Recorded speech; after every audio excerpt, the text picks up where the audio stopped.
Hi, and welcome to Sky Education's Genres That Matter. These are 50 books you must read on SDG.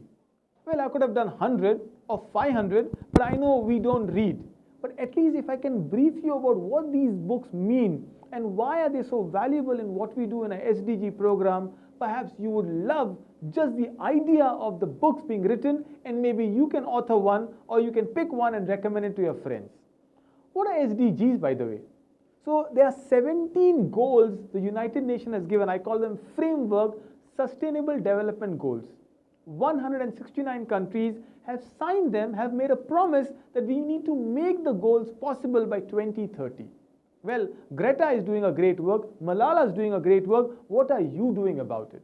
The goals range from goal number 1, no poverty, to goal number 16, peace, justice, goal number 13, climate change, goal number 4, quality education, goal number 10, gender equality, reduce inequality. So many goals that we can talk about, but what do we know about them? One great recommendation is go online and do a course on sustainable development program, which will actually enhance you. You can look at Sky Education's videos on each goals. But today it's all about the bibliophile in all of us, the books I would like to recommend. So let me get into the right thing. Well, you don't read, of course, so you watch. So before even I thought let me go a curated Netflix list of all the series and shows you must watch. And don't hold me to account because not all of them fought into it, because the Hounding of the Hill House is not about sustainable cities, but it is the closest you can go to make a house habitable. But there are some goals are really effective. Breaking Bad is a result of no poverty, isn't it? You have no poverty, it leads to crime, which is a very clear logic. So this is a fun diagram I did on Netflix. Again, we all have to collaborate for the goal, but there is this Umbrella Academy, if you haven't watched them. Some are very, very relevant and powerful. For example, when you look at goal number 10, reduce inequality, Dear White People is a show you must watch. It's about the stigma associated with blacks, the word that should not be used, and a great college atmosphere. Similarly, on Peace and Justice, When They See Us is a crime thriller about 3 black boys being framed for a murder they never did. So some of them are so touching, some of them are so deep, some of them, like Black Mirror, is talking about invention, industry, innovation. Goal number 9. So well, if you're a Netflix hero, these are the goals I strongly think you should go ahead and give a binge watch to. But then, the idea of today's session is to take you to a series of programs where you and I not only looks at the Netflix, not only sees the SDG in them, but we see SDG everywhere. If someone's wasting power in your home, if someone is not cleaning the lawns, if someone is not being empathetic to stray dogs, you know there is a goal hidden somewhere. Life underwater, life on land, sustainable cities, goal number 4, goal number 6, goal number 8, goal number 11. You will talk goals the way we do in Sky Education. What I've done to make things easier, I've created a list of brackets where I would put the goals in, and the books will follow accordingly. So here we made 4 groups because 17 is a large number. We have a program called Goalpost 17. Well, it's nice to be forever young, forever 17 or 16, but it's not too easy to remember these goals. So it's easier to, if I group them according to group A, B, C, and D. So my group A, which I'm going to talk about today, in terms of my goals and the books I'm recommending, are no poverty, zero hunger, good health and well-being, and goal number 6, clean water and sanitation. If you see, all of these are to do with health, food, and water. That's the goal I'm going to talk about. As I keep going on, I go to goal on equality, goal on economic development and industry, and environment and energy. So these are the goals we're going to talk about. Let's take head on goal number 1, the books you must read on the first and the most important goal, rather, no poverty. If you look at the Millennium Development Goal, well, one of the earliest goals, where 8 goals were there, this was one of the cornerstone where the other goals have evolved in. So what are the books I would like to recommend in no poverty zone? Well, if you haven't read or heard about this man called Hans Rosling, please Google him, watch his TED Talk, an amazing authority, a personality who makes population control, who makes the world growth so simple with IKEA boxes. He's written a book called Factfulness, where the world is told which is much better than we are today. Yes, there are grey zones. There are zones you need to think about. There are worrisome zones. But this is a great book for you to get acquainted on the goal number 1, no poverty. There are more sadder books. The one is The Haves and the Haves Not. It's a phrase and a term we've read so often. So much have been spoken about. So there is actually a book by Branko Milanovic which is on haves and haves not. Who are you? There is a session we did on no poverty where we said if you are able to take hot shower every day, you can eat a good breakfast, you've gone out on entertainment at least once in a month last time, and you were invited or you invited somebody for a birthday or a party last 1 year, you are in the haves, you are a rich man. This is a great book to teach you what you are actually not missing out on. Another book is about the slavery. It's called Enslaved, the true stories of modern day slavery. When I think of slaves, I think of African colonialism being taken there to work in the farms of Latin America or Mexico. That's not true. Modern day slaves are child laborers.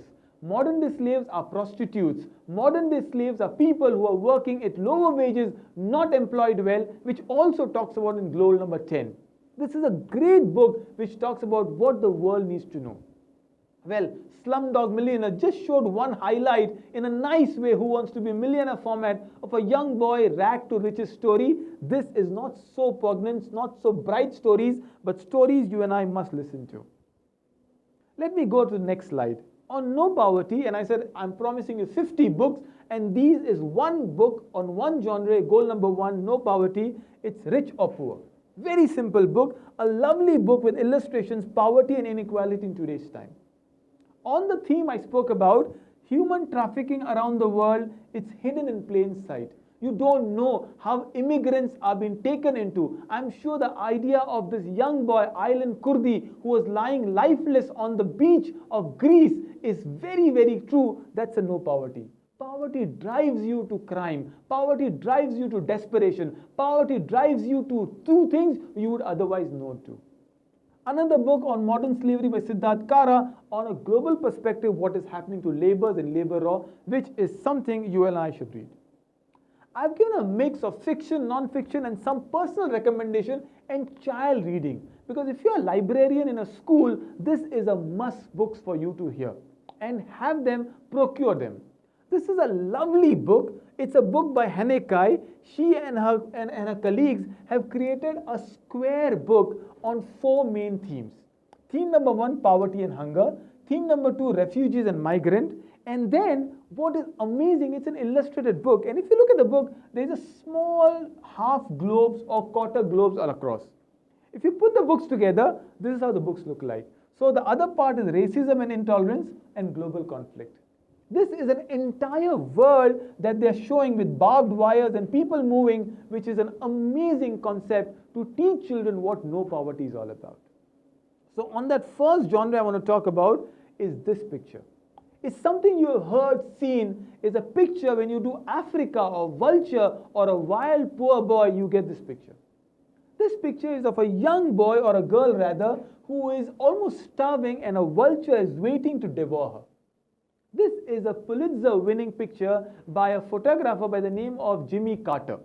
Jimmy Carter is a South African photographer and he took this picture at the dying moments of the girl who was actually going to a can of rubbish where some food would be there. And this picture became so viral, it became the picture of Africa. Even Nas Daily refers to that in his video of 1 minute where Africa looks like this. And this won him awards and accolades all over the world. But this also led him to depression. So this is Jim Carter, and Jim Carter committed suicide after 3 months. He realized he was what I call the bystander effect. He was standing there, he was seeing, perhaps there were so many children and vultures around, he just wanted to take a picture, the perfect picture, but he could not live with himself after seeing what he has done to the world. He did not save a soul. I think you and I are equally responsible being bystanders. You and I see poverty across us. You and I see desperation and crime leading because of poverty, and we do nothing about it. The least we can do is join us and make it a wide phenomenon. Talk about poverty. Let the no poverty goal number 1 become one of our goals. You can be a participant in a community fridge or a drive for food or clothes, because these are what these girls and boys need. Again, no poverty is not just about poor. It's also about human trafficking up for sale. Look at the eyes, look at the girl, and this is, I think, I leave you with this, because this is what I want to give you on what no poverty is about. It's one of my favorite topics, so I'll give you a lot of books on it. My last slide on something you would have read, a contemporary fiction, is a book by Khalid Hosseini. I've loved his series, the Afghan-born immigrant author. And this book, one book, if Kite Runner is beautiful, the movie is very nice, but of course the books always rule. But this book, And the Mountain Echoed, is amazing. It talks about immigrants, desperation, war, and the beautiful Switzerland of Asia, Afghanistan, and what it became under the Taliban. And this is a book about actually poverty. The story of Pari, Amir Agha in Kite Runner, and then his third book, which all of them, And the Mountains Echoed, is a book you must read. Then there is another book called Scroll. It's about a child being bullied. Lovely book. It's a novel. These are fictions I'm suggesting because what kind of genres you like to read. And then there is a book called And Now is the Time for Running. This is a book, you can see the barbed wires and football, so you can see the theme about it. Children playing, but then they have to escape poverty, the clutches that are going to grab them. Really beautiful book. Another book I recommend, a place called Here. It's about hope, it's about dreams, it's about people who would like to talk about. And this is my reading list for the goal number 1 on SDG, no poverty. I hope you take up the stand and read one of the books. Share your suggestion on what else can I add to it. I told you there are so many books. I picked my favorites. Perhaps you can add more to what we can talk about. This is our first genre, goal number 1, no poverty. Happy reading. All the best. Thank you very much.